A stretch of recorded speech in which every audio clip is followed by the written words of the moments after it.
जिस नेपाल में माता सीता का मायका है, वही नेपाल राम जन्मभूमि पर बन रहे मंदिर में भगवान राम और माता सीता की प्रतिमा बनाने के लिए शालिग्राम शिलाएं सौगात में भेज रहा है, जिनसे अयोध्या के भव्य राम मंदिर में स्थापित करने के लिए मूर्तियां तैयार की जाएंगी। नेपाल और भारत के बीच का यह आर्थिक संबंध कोई आज से नहीं, आदिकाल से है। लेकिन आपको शायद ये नहीं पता होगा कि बहुसंख्यक हिंदू देश नेपाल को नेहरू गांधी खानदान ने कैसे हाशिए पर रखकर चीन को मजबूत किया। नेपाल भारत का एक राज्य हो सकता था, लेकिन नेपाल विलय का प्रस्ताव नेहरू ने ठुकरा दिया।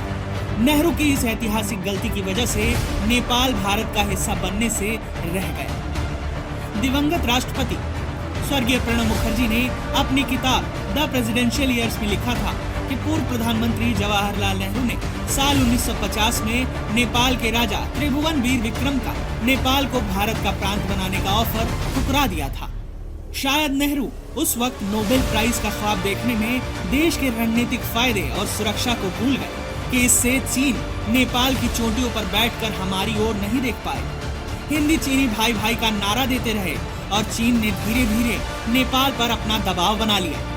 आज चीन के वामपंथियों का नेपाल पर बड़ा प्रभाव है, जबकि भारत नेपाल की बहुसंख्यक आबादी हिंदू है और दोनों देशों के बीच काफी समानताएं हैं। लेकिन नेहरू ने विलय का प्रस्ताव ठुकराकर नेपाल को परिवार से पड़ोसी बना दिया। नेहरू की गलती। जम्मू कश्मीर पर धारा 370 थोप देने से लेकर पीओके और अक्साई चीन गंवा देना और संयुक्त राष्ट्र की स्थायी सदस्यता चीन को दान कर रणनीतिक फायदा उठाने की बजाय देश को ही पीछे धकेल दिया।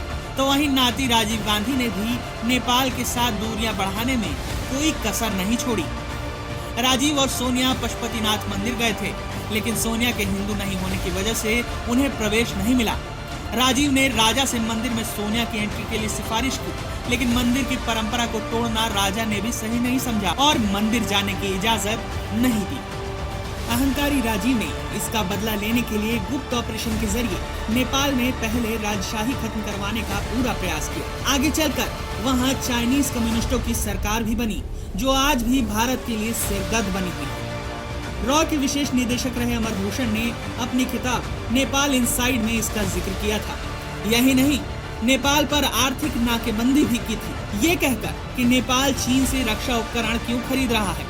लेकिन राजनीतिक विश्लेषक मानते हैं कि पत्नी के अपमान का बदला लेने के लिए राजीव ने ऐसा किया था। नेहरू और राजीव की गलती के चलते नेपाल में चीन का दबदबा है। देश के रणनीतिक फायदे के फैसलों को नकार कर नेहरू राजीव ने बड़ी गलती की थी। सोचिए, हमारी संस्कृति और सभ्यता में कितनी समानताएं हैं।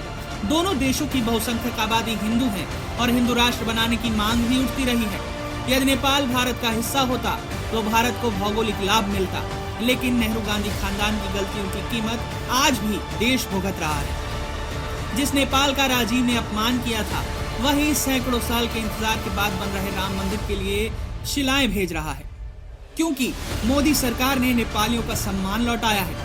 भूकंप के दौरान सबसे पहले मदद पहुंचाई थी, महामारी के दौरान सहायता पहुंचाई थी। इसलिए फिर नेपाल भारत को अपना बड़ा भाई मानने लगा है और भेंट स्वरूप शालिग्राम शिलाएं भेज रहा है।